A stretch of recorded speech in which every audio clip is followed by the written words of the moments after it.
Dear friends, आपका अपने channel place class में स्वागत है। आज के वीडियो लेक्चर में आप कक्षा 10 गणित द्विघात समीकरण का प्रश्नावली 4.2 में दिए गए क्वेश्चंस 2 से शुरू करेंगे। पिछले वीडियो लेक्चर में आपने प्रश्नावली 4.2 का क्वेश्चन नंबर 1 किया और क्वेश्चन नंबर 1 में जितने भी क्वेश्चंस थे उन सभी क्वेश्चंस को हल करना सीखा कि कैसे हम इनको हल कर सकते हैं। आज के वीडियो लेक्चर में आप प्रश्नावली 4.2 के क्वेश्चन नंबर 2 से लेकर जितने भी क्वेश्चंस हैं इस वीडियो लेक्चर में कवर किया जाएगा और सारे क्वेश्चंस आज इस वीडियो लेक्चर में कंप्लीट हो जाएगा। ये प्रश्नावली 4.2 का पार्ट 2 है। यदि आप पार्ट 1 को ना देखे हैं उसे भी देख लीजिए, उसके बाद आपके सारे डाउट क्लियर हो जाएंगे। तो आइए देर ना करते हुए आज के वीडियो शुरू करते हैं।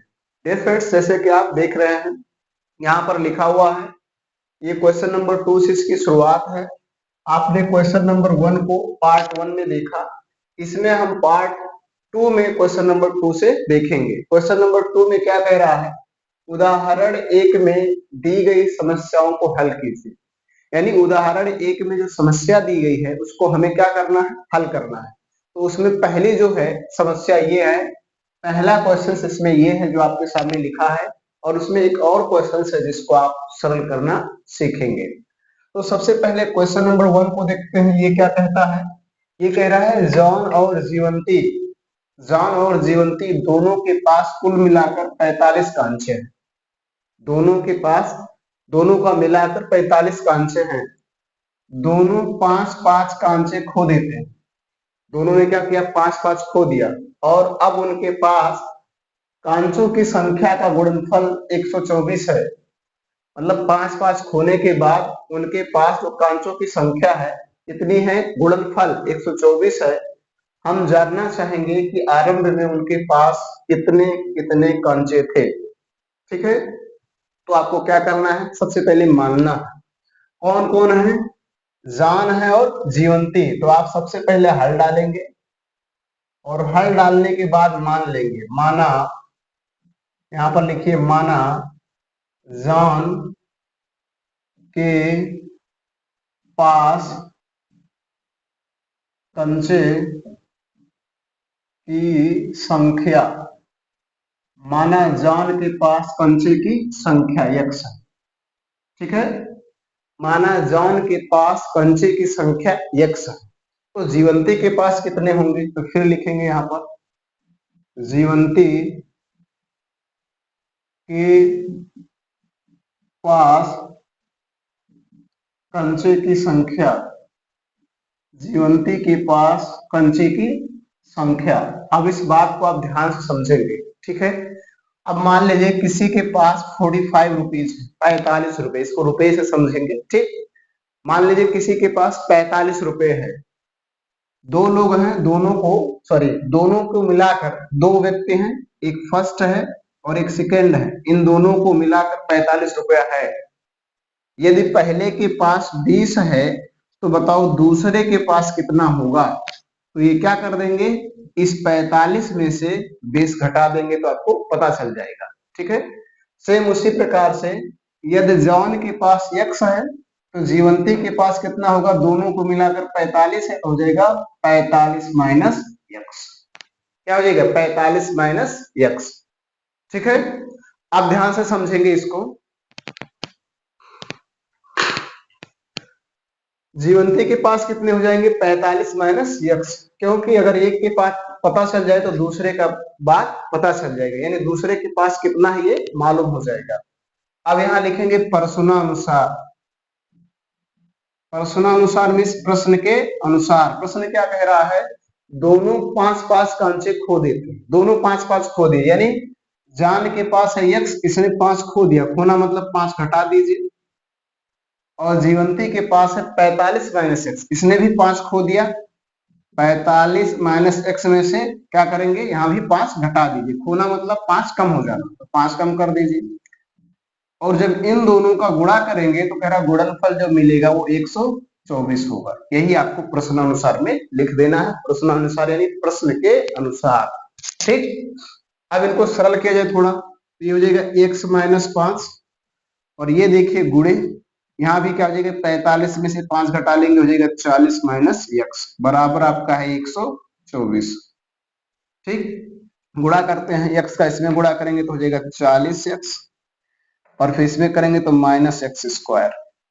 अब इसका करेंगे तो माइनस 40 पंचे हो जाएगा 200, और माइनस गुणे माइनस हो जाएगा प्लस 5x। आपको गुणा करना आता होगा।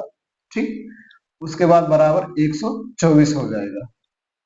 इसको थोड़ा सा इस तरह से लिखते हैं, पहले एक्स स्क्वायर के लिखेंगे तो इसका चिन्ह माइनस है तो माइनस लगा देंगे, फिर 40x को लिखेंगे प्लस है तो प्लस लगा देंगे, देखिए प्लस है प्लस लगाएंगे, और फिर यहाँ देखिए प्लस है प्लस लगा देंगे 45x। ठीक, और यहाँ पर सॉरी 5x है, यहाँ माइनस है 200, 200 लिख देंगे, और इस 124 को इधर लाएंगे तो ये भी हो जाएगा माइनस 124 बराबर लिख देंगे 0। ठीक है, थोड़ा और देखिए, minus x square plus plus plus जुड़ेगा, प्लस चिन्ह लगेगा, 40 और 5 हो जाएगा 45x, माइनस माइनस जुड़ेगा, कौन सा चिन्ह लगाएंगे, माइनस का, ये हो जाएगा 324, और ये आपका मिल गया बराबर 0। इस तरह से आपका द्विघात समीकरण बनकर तैयार हो गया। अब इस हम द्विघात समीकरण को गुणनखंड विधि से तोड़ेंगे, यानी मूल्य ज्ञात करेंगे, x का मान निकालेंगे, जो x का मान होगा वही उनके पास कांचों की संख्या होगी। तो क्या रूल है, जब भी किसी द्विघात समीकरण का गुणनखंड करना हो, गुणनखंड विधि से मूल्य ज्ञात करना हो, तो रूल ये कहता है कि सबसे पहले अचर पद लो। अचर पद यानी जिसके साथ कोई चर ना हो, यानी जिसके साथ A B C D A से लेकर जेड तक का कोई ना हो। तो ऐसा कौन है इसमें, आपका है 324, तो 324 ले लीजिए, और गुणे उस पद का गुणांक लेना है जिसकी घात 2 हो। तो देखिए इसकी घात कितनी है, 2। ठीक है, तो इसकी गुणांक अगर लिया जाए तो -1 है। ठीक है, और यहाँ अगर चिन्ह लगाएंगे तो यहाँ भी माइनस, तो माइनस गुणे माइनस कर लेंगे तो प्लस हो जाएगा, ये बराबर आ जाएगा 324। अब इस 324 को आपको दो संख्याओं में तोड़ना है, और इस तरह से तोड़ना है कि गुणा करने पर आपका 324 आए, और जोड़ने या घटाने पर ये बीच वाला पद आना चाहिए।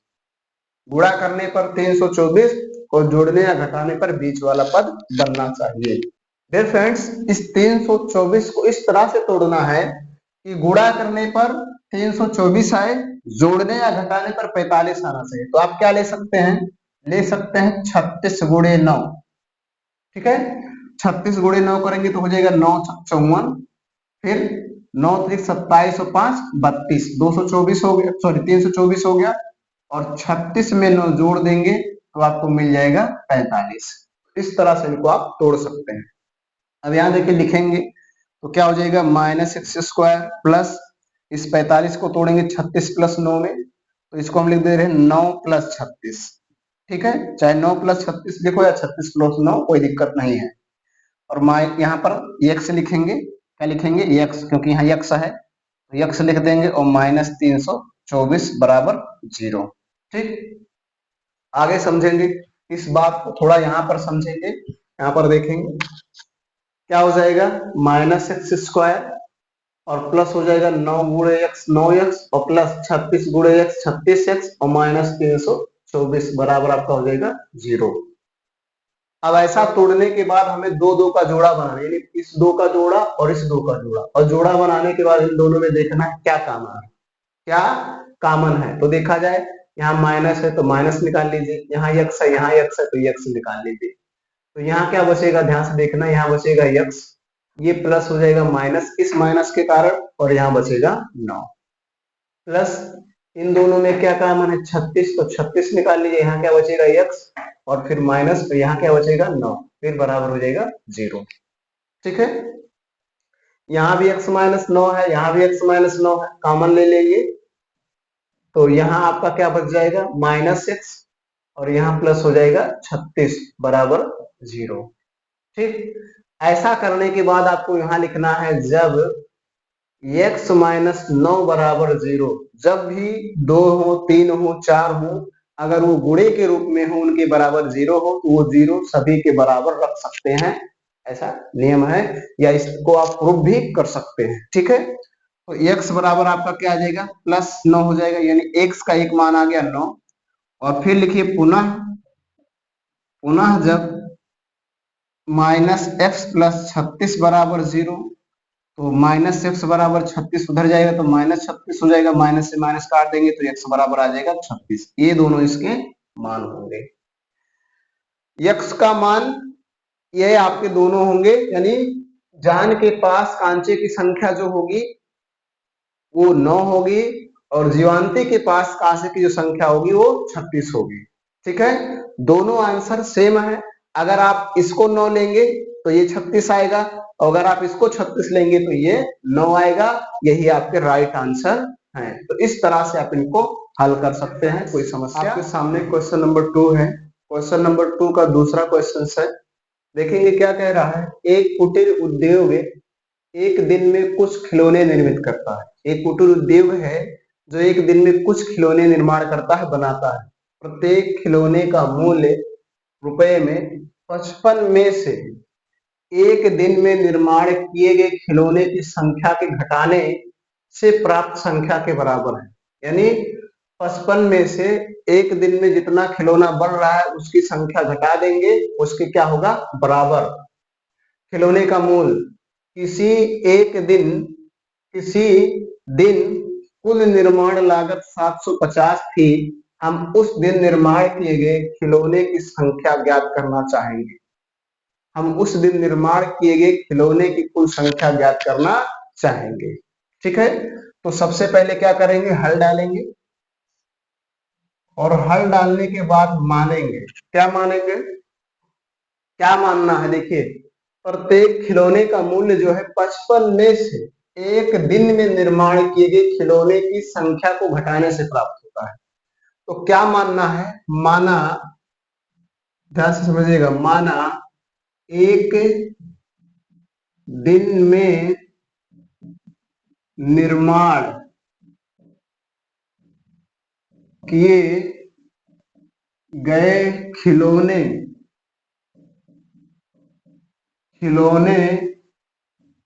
की संख्या, एक दिन में निर्माण किए गए खिलौने की संख्या यक्स। जब यक्स मालूम हो गया तो प्रत्येक खिलौने का मूल्य कितना होगा, यहां लिखेंगे प्रत्येक खिलौने का मूल्य। प्रत्येक खिलौने का मूल्य क्या कह रहा है, 55 में से जो एक दिन निर्माण हुआ है उसकी संख्या घटा दीजिए, उतना रुपया होगा। ठीक है, प्रश्नानुसार लिखेंगे।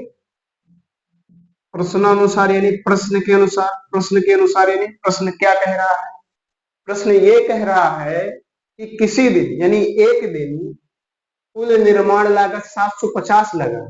कुल एक दिन में, तो एक दिन में निर्माण किए गए खिलौने की संख्या कितनी है, यक्स है। ध्यान समझिएगा, यक्स है। और एक खिलौने का मूल्य कितना है, 55 माइनस यक्स है। तो कुल इन दोनों का गुणा कर लेंगे, जो बनेगा वो 750 के क्या होगा, बराबर, उतना रुपया होगा। समझ में आया? जैसे ध्यान समझिए, मान लीजिए एक दिन में 100 खिलौने को बनाया गया। कितना बनाया गया, 100 खिलौने को। और यदि एक खिलौने का मूल्य 5 रुपया है तो 100 खिलौने का मूल्य कितना होगा, 500 रुपया।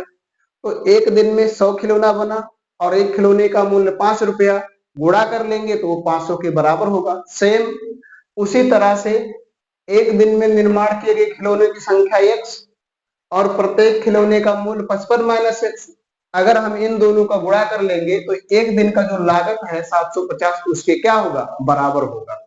ठीक है, तो गुणा कर लिया गया, इसको सरल करेंगे तो ये हो जाएगा 55x माइनस एक्स स्क्वायर और ये बराबर हो जाएगा 750 के। इसको थोड़ा और सही से लिखते हैं तो माइनस एक्स स्क्वायर और प्लस हो जाएगा आपका 55x और ये प्लस इधर आएगा माइनस हो जाएगा 750 बराबर 0। ये बन गया आपका द्विघात समीकरण। अब हम इस द्विघात समीकरण को गुणनखंड विधि से हल करेंगे। तो गुणनखंड विधि क्या कहता है, सबसे पहले अचर पद लो।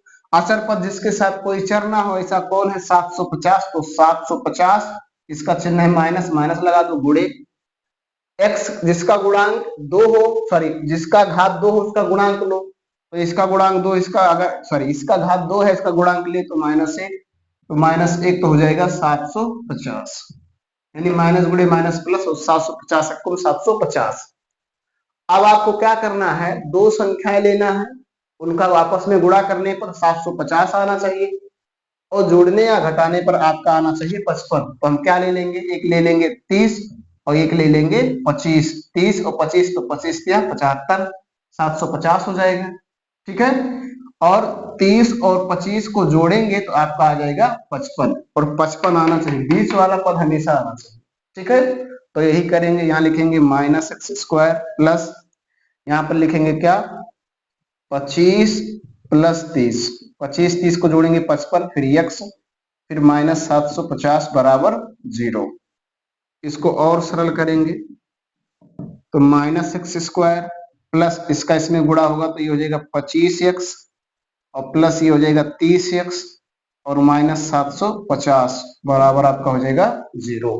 ठीक, अब इसे हमें क्या करना है, हमें दो दो का जोड़ा बनाकर कॉमन निकालना, इसका और इसका कॉमन देखना है।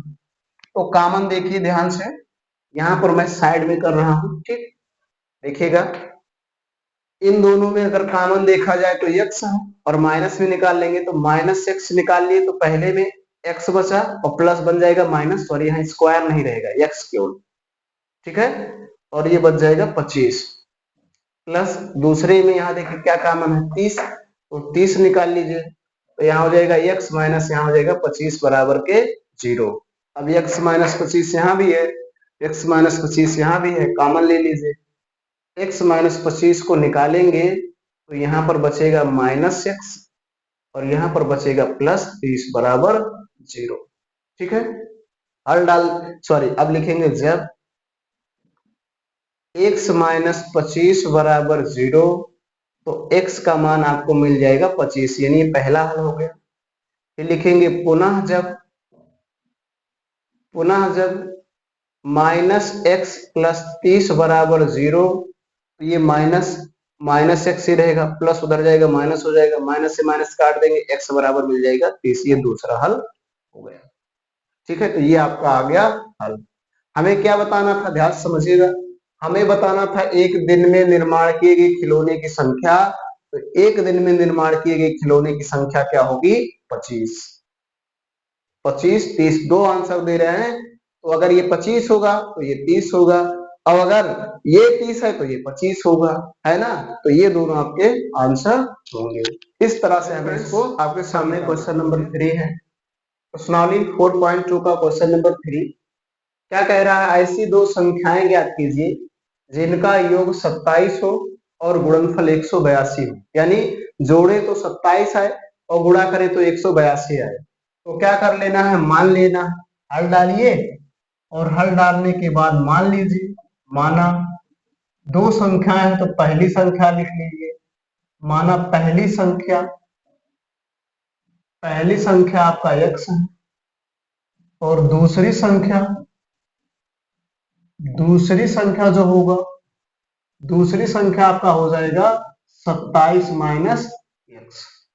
दोनों को जोड़ने पर 27 आना चाहिए, तो देखो x और 27 माइनस x को जोड़ेंगे तो आपको क्या मिलेगा 27। क्यों, क्योंकि ये प्लस है ये माइनस है, तो x कैंसिल हो गया, 27 मिलेगा, और दोनों को जोड़ने पे 27 आना चाहिए। तो इसलिए पहली संख्या में यदि x होगा तो दूसरी संख्या 27 माइनस x होगा। ठीक है, अब प्रश्नानुसार लिखिए, प्रश्नानुसार मतलब प्रश्न के अनुसार। प्रश्न क्या कह रहा है, दोनों का गुणा करेंगे तो 182 आएगा, तो गुणा कर लीजिए, x गुणे 27 माइनस x, इनका गुणा करेंगे तो 182 आएगा। तो ये हो जाएगा 27x गुणा करने पर, और ये हो जाएगा -x² बराबर 182। इसको हम इस तरह से लिख सकते हैं -x² और प्लस 27x, क्योंकि इसका चिन्ह प्लस है, जब कुछ ना हो तो प्लस, ये प्लस इधर आएगा माइनस हो जाएगा 182 बराबर 0। ये बन गया आपका द्विघात समीकरण। अब इस द्विघात समीकरण को हम क्या करेंगे, सरल करेंगे, इस विधि से, गुणनखंड विधि से। गुणनखंड विधि से इसको सरल किया जाए तो गुणनखंड विधि क्या कहता है, अचर पद लो, तो अचर पद जिसके साथ कोई चर ना हो तो -182 है, -182, फिर गुणे लगाओ, जिसका घात 2 हो उसका गुणांक लो। तो इसका घात 2 है, इसका गुणांक -1 है, तो -1 कर लो। तो गुणा करेंगे तो आपका माइनस गुणे माइनस प्लस हो जाएगा 182। अब आपको गुणा करने पर 182 आना चाहिए और जोड़ने या घटाने पर ये 20 वाला पद आना चाहिए, यानी 27 आना चाहिए। तो अब दो संख्याओं में इसको तोड़ना है, 182 को कि गुणा करने पर 27, जोड़ने या घटाने पर 182 आना चाहिए। तो इसको तोड़िए, देखिए हम इसको कैसे तोड़ सकते हैं। ठीक है, तो किया जाए इस तरह से। आप जोड़ने पे भी कर सकते हैं और घटाकर भी कर सकते हैं, कोई दिक्कत नहीं, घटाने पर चाहे आए या जोड़ने पर आए।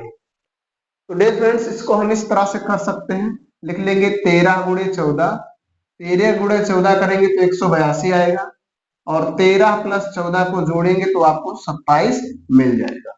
तो इस तरह से यहाँ कर लिया जाए। तो -x² प्लस यहाँ लिखेंगे 13 प्लस 14, ये हो जाएगा x माइनस 182 बराबर 0।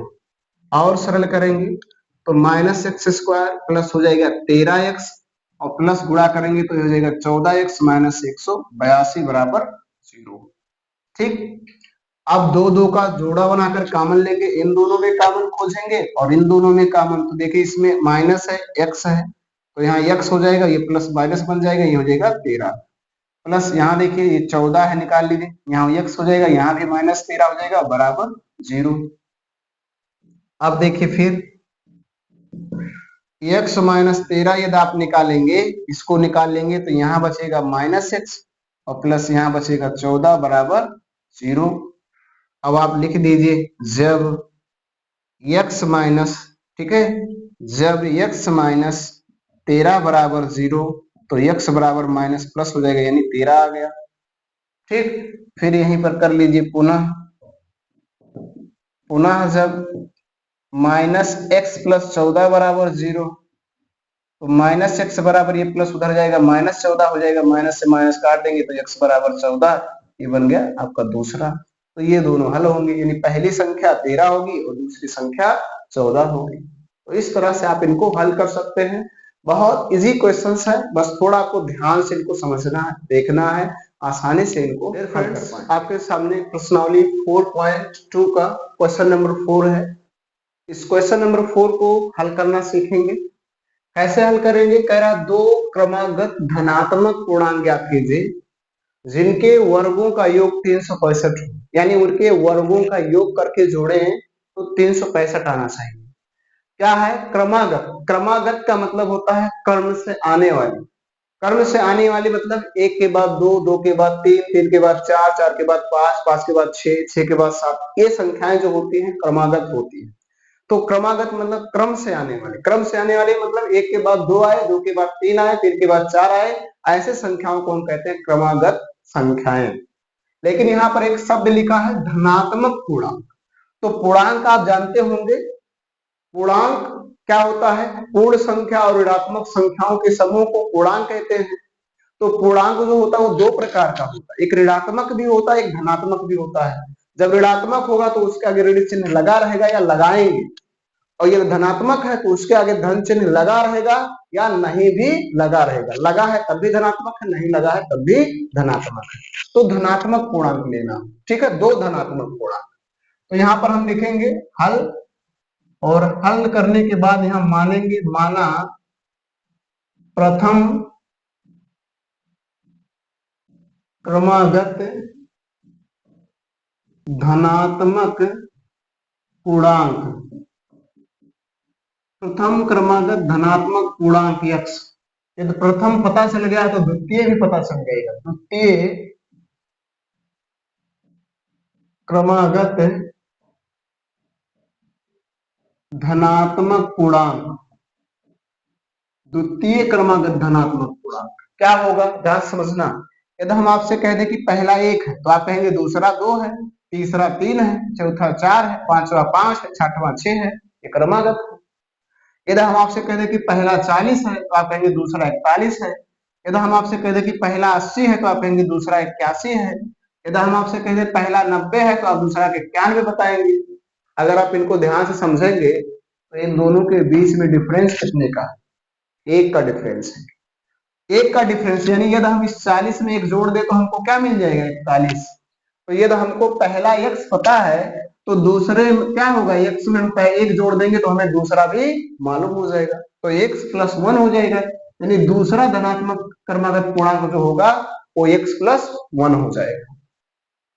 अब प्रश्नानुसार लिखना है, प्रश्नानुसार मतलब प्रश्न के अनुसार, प्रश्न के अनुसार मतलब प्रश्न क्या कह रहा है, प्रश्न ये कह रहा है कि उनके वर्गों का योग करेंगे, यानी वर्ग कर दिया जाए तो x का वर्ग किया जाए, यानी 2 का घात लगा दिया जाए, प्लस x प्लस 1 का वर्ग कर दिया जाए, और फिर इन दोनों को जोड़ेंगे तो 365 आएगा। ठीक है, आगे समझिएगा, x का वर्ग करेंगे तो x स्क्वायर हो जाएगा, प्लस x प्लस 1 यानी a प्लस बी का whole square, a plus B का होल स्क्वायर बराबर होता है a square plus 2ab plus B square, ये फार्मूला होता है a प्लस बी का होल स्क्वायर। इस पे रखेंगे, अगर इस पे रखा जाएगा तो ये के स्थान पे देखिए, यहाँ ये के स्थान पे क्या है, यहाँ ये है, यहाँ ये के स्थान पर x है तो x स्क्वायर हो जाएगा, प्लस 2 गुणे ये यानी x गुणे b यानी 1, और प्लस बी स्क्वायर, बी के स्थान पे यहाँ 1 है तो 1 का स्क्वायर बराबर हो जाएगा 365। और सरल करेंगे, देखेंगे x square plus x square plus इसको गुणा करेंगे तो हो जाएगा 2x प्लस 1 का वर्ग 1 ही होगा बराबर 365। और समझिए एक्स स्क्वायर समान पद है, प्लस प्लस है जुड़ जाएगा, प्लस चिन्ह लगेगा बन जाएगा 2x स्क्वायर, प्लस यहाँ है प्लस लिख देंगे 2x प्लस 1 है 1, और ये प्लस इधर आएगा माइनस हो जाएगा 365 बराबर 0। और सरल करते हैं इसको, तो 2x स्क्वायर प्लस 2x, ये प्लस है ये माइनस है, प्लस माइनस घटेगा, कौन सा चिन्ह लगाएंगे जो बड़ा होगा, बड़ा 365 है, माइनस लगा देंगे, घटा लेंगे, आपका हो जाएगा 364 बराबर 0। इसको हम और सरल कर सकते हैं, क्यों, क्योंकि सभी में 2 का भाग चला जाएगा, 2 का भाग दे दें, x square plus x minus यहाँ देंगे तो आपका हो जाएगा 182 बराबर 0। ठीक है, अब ऐसा करने के बाद हम इसका क्या करेंगे, गुणनखंड, गुणनखंड करने के बाद हमें x का मान पता चल जाएगा, हमें प्रथम क्रमागत और द्वितीय क्रमागत संख्याएं मालूम हो जाएगी। तो हम क्या करेंगे, सबसे पहले अचर पद लेंगे, अचर पद जिसके साथ कोई चर ना हो, -182, देखिए माइनस है, और जिसका घात 2 होगा उसका गुणांक लेंगे, तो इसका घात 2 है, इसका गुणांक 1 है, जब कुछ ना हो तो 1 लिखेंगे, गुणा करेंगे -182। अब दो संख्याएं लेना है, गुणा करने पर 182 आए, जोड़ने या घटाने पर आपका बीच वाला पद यानी 1 आना चाहिए, जब कुछ ना हो तो 1। अभी आपने इसको पिछले क्वेश्चन में किया था, आपने क्या लिया था, 14 गुणे 13, और 14 गुणे 13 किया तो आपका आया 182, और इसमें किसी एक को हम माइनस कर लेंगे, माइनस मानी यहाँ पर घटा लेंगे, तो इसको कर ले रहे हैं, और इनका माइनस कर देंगे तो माइनस आ जाएगा, और 14 में से 13 घटाएंगे तो आपका आ जाएगा 1, तो यही कर लेना है। तो यहाँ पर लिखेंगे एक्स स्क्वायर प्लस 14 में से 13 घटा लेंगे तो 1 आ जाएगा, गुणा करने को ही आएगा, x माइनस 182 बराबर 0। आगे समझिए, एक्स स्क्वायर प्लस 14x, ये x का गुणा होगा तो 14x माइनस 13x और माइनस 182 बराबर 0। अब इन दोनों में कॉमन और इन दोनों में कॉमन लेंगे, तो इन दोनों में कॉमन क्या है, x, तो x निकाल लीजिए, यहाँ x प्लस 14 माइनस इन दोनों में कॉमन क्या है 13, तो 13 निकाल लीजिए x, और इस माइनस की वजह से ये माइनस बन जाएगा प्लस, यहाँ पर हो जाएगा 14 और बराबर आपका हो गया 0। ठीक है, आगे देखिए x प्लस 14 दोनों में है, x प्लस 14 निकालेंगे तो यहाँ बचेगा x, और यहाँ माइनस 13 बराबर हो जाएगा आपका 0। इस तरह से करने के बाद आपको क्या करना है, लिखना है जब, क्या लिखना है, जब लिखने के बाद लिखिए जब x प्लस 14 बराबर 0, तो x बराबर हो जाएगा -14। ठीक है, माइनस नहीं होगा, इसलिए नहीं होगा क्योंकि यहाँ धनात्मक पूर्णांक लिखा है, तो ये नहीं होगा तो हम यहाँ ब्रैकेट में लिख देंगे अमान्य, मतलब ये मान्य नहीं है। पुनः देखिए पुनः जब क्या लिखा है x माइनस 13 बराबर 0, तो x बराबर आप जब हो जाएगा 13 माइनस प्लस बन जाएगा, यानी ये होगा। तो पहला क्रमागत धनात्मक पूर्णांक कितना है, x का मान है, तो x कितना है 13, और द्वितीय क्रमागत धनात्मक पूर्णांक कितना होगा, x का मान 13 प्लस 1 जोड़ देंगे 14, यहां लिखेंगे अतः प्रथम क्रमागत धनात्मक पूर्णांक 13 और द्वितीय क्रमागत धनात्मक पूर्णांक 13 प्लस 1 यानी 14 होगा। इस तरह से आप इनको सरल कर सकते हैं। प्रश्नावली 4.2 का क्वेश्चन नंबर 5 है। क्वेश्चन नंबर 5 कह रहा है कि एक समकोण त्रिभुज की ऊंचाई इसके आधार से 7 सेंटीमीटर कम है। यदि कर्ण 13 सेंटीमीटर का हो तो अन्य दो भुजाएं ज्ञात कीजिए। यानी अन्य दो भुजाएं क्या बचा, आधार बचा और लंब बचा, उनको ज्ञात करना है। लेकिन समझना क्या है, क्या कह रहा है, एक समकोण त्रिभुज की ऊंचाई इसके आधार से। मैं आपको बार बार कहता हूं, जब भी ऐसे क्वेश्चंस मानने वाले क्वेश्चंस आए तो आप उसको मानिए जिससे कम, जिससे ज्यादा, जिसका दुगना, जिसका आधा, इस तरह से बताया जा रहा हो उसको आपको हमेशा मानना है। तो किससे कम है, आधार से कम है। त्रिभुज की ऊंचाई इसके आधार से 7 कम है, तो सबसे पहले आप क्या मान लीजिए, आधार। तो यहाँ हल डालिए और हल डालने के बाद मान लीजिए माना समकोण त्रिभुज का आधार, माना समकोण त्रिभुज का आधार जो है वो x सेंटीमीटर है। ठीक है, क्योंकि सेंटीमीटर ये भी है, सेंटीमीटर ये भी, इसलिए सेंटीमीटर में मानेंगे। तो समकोण त्रिभुज का ऊंचाई क्या हो जाएगा, समकोण त्रिभुज का ऊंचाई, समकोण त्रिभुज का ऊंचाई जो होगा कितना हो जाएगा, आधार से 7 सेंटीमीटर कम है, यानी आधार में से 7 घटा देंगे, इतना सेंटीमीटर। ठीक है, और दिया हुआ है, क्या दिया है, कर्ण दिया है, समकोण त्रिभुज का कर्ण दिया है। तो आपको समकोण त्रिभुज आता होगा, यदि नहीं आता है तो समझिए ऐसा त्रिभुज जिसका एक कोण 90 अंश हो। 3 कोण होते हैं त्रिभुज के, कितने कोण होते हैं, 3, उनमें से कोई एक कोण 90 अंश का होना चाहिए, उस त्रिभुज को हम कहेंगे समकोण त्रिभुज। और समकोण त्रिभुज का आकृति देखिए इस तरह से बनेगा, ए लाइन सीधी होगी और ए लाइन सीधी होगी और इस तरह से इनको मिला देंगे ऐसा, इस तरह से आप इसको ऐसे बनाएंगे। एक कोण आपका 90 अंश है, तीनों कोणों में से किसी एक कोण का मान 90 अंश होना चाहिए, उसे हम कहते हैं समकोण त्रिभुज। क्या कहेंगे, समकोण त्रिभुज। अब ये जो खड़ी हुई लाइन होती है इसको हम कहते हैं लंब। इस खड़ी हुई लाइन का हम लंब कहते हैं, इसी को ऊंचाई भी कहा जाता है। क्या कहते हैं, ऊंचाई। और जो ये लाइन होती है इसको हम कहते हैं आधार। आधार, वो जो 90 अंश की सम्मुख भुजा होती है उसका नाम होता है कर्ण। तो ये कर्ण है।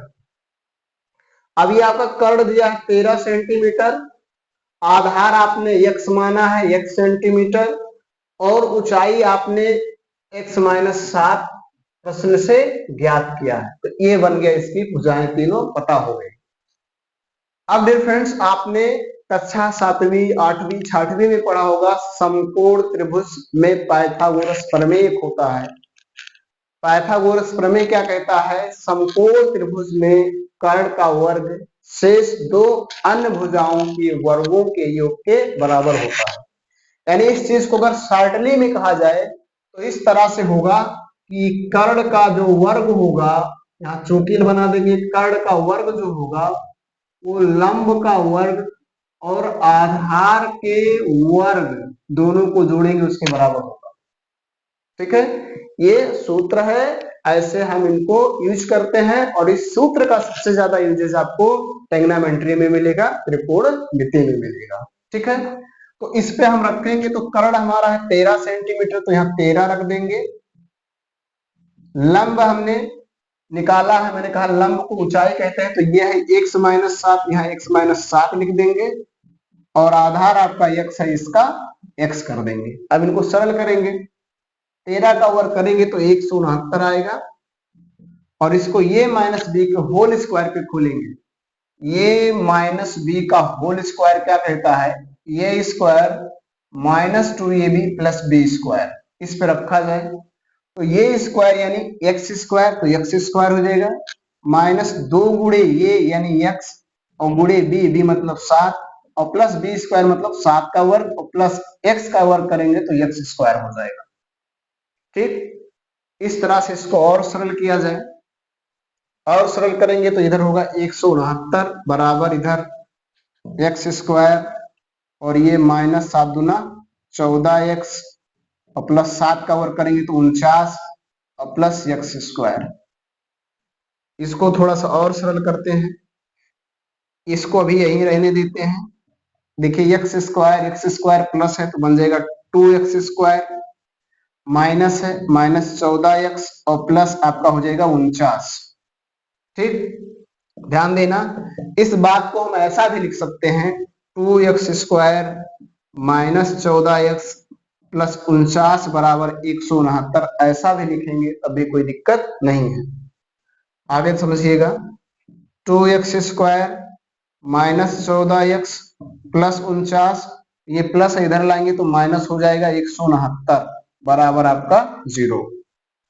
2x square minus 14x plus minus घटाएंगे, कौन सा चिन्ह लगाएंगे जो बड़ा होगा, बड़ा आपका 169 इसलिए माइनस लगा देंगे, घटा लेंगे 0 2 और आपका 1 आ गया, यानी 120 बराबर 0।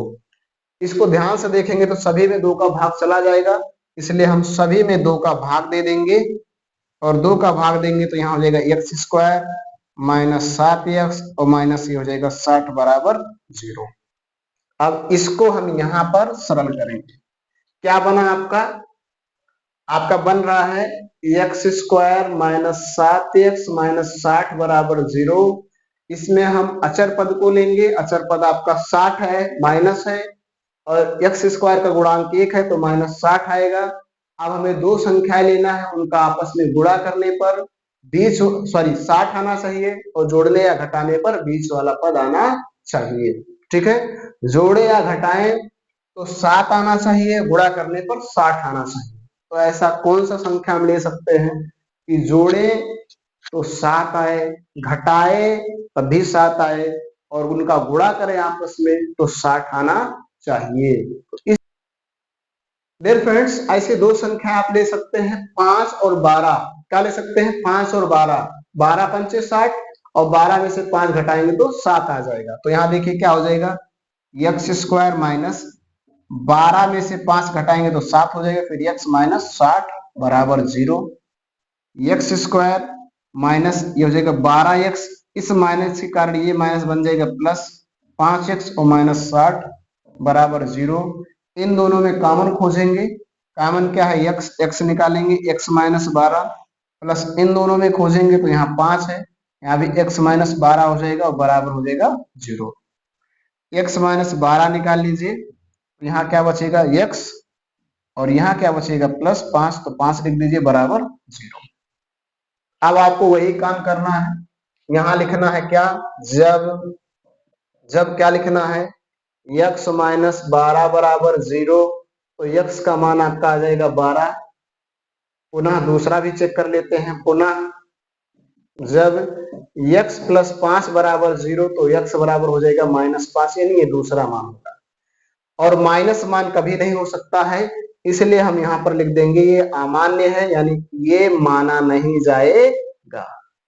तो x का मान हम कौन लेंगे, 12, यानी समकोण त्रिभुज का आधार जो होगा 12 सेंटीमीटर होगा, और समकोण त्रिभुज की जो ऊंचाई होगी 12 में से 7 घटा लेंगे 5 सेंटीमीटर होगा। इस तरह से हम इनको सरल करके आसानी से ज्ञात कर सकते हैं, हल कर सकते हैं, और नीचे इनके मान को लिख सकते हैं। अतः लिखेंगे, अतः समकोण त्रिभुज का आधार 12 सेंटीमीटर और ऊंचाई 5 सेंटीमीटर होगा। ठीक, तो इस तरह से इन्हें क्वेश्चंस को सरल करना है। उम्मीद करता हूं आपको सरल करना पूर्णतः समझ में आ गया होगा कि कैसे हम आपके सामने प्रश्नावली 4.2 का क्वेश्चन नंबर 6 है। और ये इस प्रश्नावली का अंतिम क्वेश्चन है। इस क्वेश्चन में देखिए क्या कहा गया है। एक कुटीर उद्योग एक दिन में कुछ बर्तनों का निर्माण करता है। एक विशेष दिन यह देखा गया कि प्रत्येक नग की निर्माण लागत रुपए में उस दिन के निर्माण किए गए बर्तनों की संख्या के दुगने से 3 अधिक। उस दिन के निर्माण किए गए बर्तनों की संख्या के दुगने से 3 अधिक है। 3 अधिक थी। यदि उस दिन की कुल निर्माण लागत 90 रुपया थी, यानी निर्माण करने में जो लगा वो 90 रुपया लगा, तो निर्मित बर्तनों की संख्या और प्रत्येक नग की लागत बताना है कि एक नग यानी एक पीस का मूल्य कितना है। ठीक है, तो अभी आपने क्वेश्चन नंबर 2 में ऐसे क्वेश्चंस को किया है। अब इसको भी वैसे सेम उसी प्रकार से करेंगे। सबसे पहले हल डालेंगे और हल डालने के बाद मानेंगे। क्या मानेंगे? माना उस दिन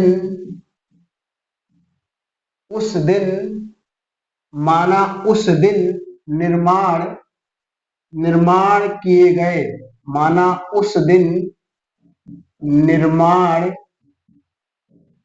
किए गए बर्तनों की संख्या। माना उस दिन निर्माण किए गए बर्तनों की संख्या यानी यक्ष, यानी उस दिन यक्ष बर्तन बनाया गया। फिर तो उनका मूल्य पता चल जाएगा। तो एक नग का लागत या प्रत्येक नग का लिख देंगे। प्रत्येक नग का लागत क्या हो जाएगा? जितना उस दिन उसके दुगने से 3 अधिक, तो इसका दुगना कर देंगे तो 2x हो जाएगा। इसमें 3 अधिक यानी 3 जोड़ देंगे। इतना लागत है। यहाँ लिखा है देखिए, नग की निर्माण लागत उस दिन के निर्माण किए गए बर्तनों की संख्या के दुगने से 3 अधिक। तो बर्तनों की संख्या x है, इसका दुगना कर देंगे, 2x हो जाएगा, उसमें 3 जोड़ देंगे, 3 अधिक यानी 3 जोड़ देंगे। अब लिखेंगे प्रश्नानुसार यानी प्रश्न के अनुसार। प्रश्न क्या कह रहा है? यदि उस दिन की कुल निर्माण लागत 90 रुपया, यानी 90 रुपया निर्माण लागत लगा, यानी बनाने में 90 रुपया लगा। तो देखो ध्यान से, उस दिन 100 बर्तन बने और एक बर्तन का दाम इतना है। यदि बर्तनों की संख्या और उनका दाम गुणा कर लेंगे तो उनकी लागत पता चल जाएगी। तो गुणा कर लिया जाए तो x गुणे ये हो जाएगा 2x + 3, तो आपको मिल जाएगा 90। गुणा करेंगे तो बन जाएगा 2x² + 3x, और ये 90 इधर लाएंगे तो माइनस हो जाएगा बराबर 0। अब इसको हम गुणनखंड विधि से तोड़ेंगे। तो गुणनखंड विधि से गुणनखंड करेंगे तो क्या है? असर पद -90 है, गुणे x² का गुणांक जिसकी घात 2 हो, तो इसकी घात 2 है, इसका गुणांक 2 है, तो 2 कर लेंगे, बराबर आपका आ जाएगा -180। अब दो संख्याएं हमें लेना है, गुणा करने पर 180 आए, जोड़ने या घटाने पर हमको बीच वाला पद यानी 3 मिलना चाहिए। क्या मिलना चाहिए? 3। तो आप देखिए 180 को तोड़िए, दो संख्याओं में गुणा करने पर 180 आना चाहिए और जोड़ने या घटाने पर बीच वाला पद आना चाहिए। बीच वाला पद यानी 3 आना चाहिए। ठीक है, तो ऐसा हम क्या कर सकते हैं? ऐसा हम कर सकते हैं 15 × 12। 15 × 12 करेंगे तो 180 हो जाएगा। इसमें एक माइनस कर दिए तो ये भी माइनस हो जाएगा। 15 में से 12 घटा लेंगे तो आपको 3 मिल जाएगा। ठीक, तो यहाँ कर लेना है 2x²। ठीक, और यहाँ पर देखिएगा ध्यान से, प्लस हो जाएगा। आपको 15 में से 12 घटाना है तो आपको 3 मिल जाएगा, फिर x हो जाएगा -90 बराबर 0। तोड़ेंगे 2x² प्लस ये हो जाएगा 15x -12x -90 बराबर 0। इन दोनों में कॉमन लेंगे, इन दोनों में कॉमन केवल x है तो x निकालेंगे, तो यहाँ क्या हो जाएगा? यहाँ आपका बचेगा 2x और प्लस यहाँ बचेगा 15, माइनस इन दोनों में देखा जाए क्या कॉमन है, तो इन दोनों में कॉमन अगर देखेंगे तो आपको क्या मिलेगा? 6 मिलेगा, तो 6 निकाल लीजिए। तो 2 × 6 = 12 और माइनस ये प्लस बन जाएगा इस माइनस के कारण 15 छक्का 90 बराबर 0। आगे देखिए यहाँ भी 2x प्लस 15 है और यहाँ भी 2x प्लस 15 है, निकालेंगे तो यहाँ बचेगा x और यहाँ बचेगा -6 बराबर 0। ठीक, अब इसी को हम यहाँ साइड पर रखेंगे, यहाँ पर साइड में रखा जाए, क्या लिखेंगे, जब क्या 2x प्लस 15 बराबर 0 तो 2x बराबर हो जाएगा प्लस हो जाएगा -15 और x बराबर हो जाएगा -15/2। तो ये नहीं होगा, ये अमान्य है। इसके अमान्य होने का दो कारण है, पहला माइनस है, दूसरा ये अपूर्णांक है, पूर्णांक नहीं है। ठीक है, फिर पुनः लिखिए, पुनः जब x -6, देखिए यहाँ x -6 है ना, बराबर 0 तो x बराबर हो जाएगा 6, माइनस है तो प्लस बन जाएगा, यानी ये होगा। तो उस दिन निर्माण किए गए बर्तनों की संख्या कितनी थी, x, यानी x का मान 6 था। और प्रत्येक नग का लागत निकाल लिया जाए, तो प्रत्येक नग का लागत अगर निकाला जाएगा तो लिखा 2x + 3, तो 2 गुणे x का मान 6 + 3, तो 6 दूना 12 और प्लस 3 यानी 15 रुपया। एक बर्तन का दाम 15 रुपये था। तो नीचे लिख सकते हैं, अतः उस दिन निर्माण किए गए बर्तनों की संख्या 6 होगी और प्रत्येक नग का लागत 15 रुपया होगा। इस तरह से इनको आप हल कर सकते हैं, सरल कर सकते हैं। डियर फ्रेंड्स, मैं उम्मीद करता हूं प्रश्नावली 4.2 में दिए गए क्वेश्चंस 2, 3, 4, 5, 6 आपको पूर्ण रूप से समझ में आ गए होंगे। फिर भी अगर आपको कहीं किसी प्रकार की कोई डाउट लग रहा है, कोई सस्पेंशन आपका क्लियर नहीं हो रहा, तो कमेंट बॉक्स में लिखिए, आपके कमेंट की रिप्लाई दी जाएगी। वीडियो पसंद आया तो लाइक कीजिए, क्योंकि लाइक करने से हम लोगों को मोटिवेशन मिलता है, मेहनत करने की एक जिज्ञासा उत्पन्न होती है, इसलिए लाइक करना ना भूलें। वीडियो पसंद आए तो लाइक जरूर करें। चैनल में पहली बार विजिट किए हो तो चैनल को सब्सक्राइब करें, साथ साथ बेल आइकन प्रेस करें ताकि जो मैं वीडियो अपलोड करूं उसका नोटिफिकेशन आपको मिलता रहे। आज के वीडियो लेक्चर में इतना ही, धन्यवाद।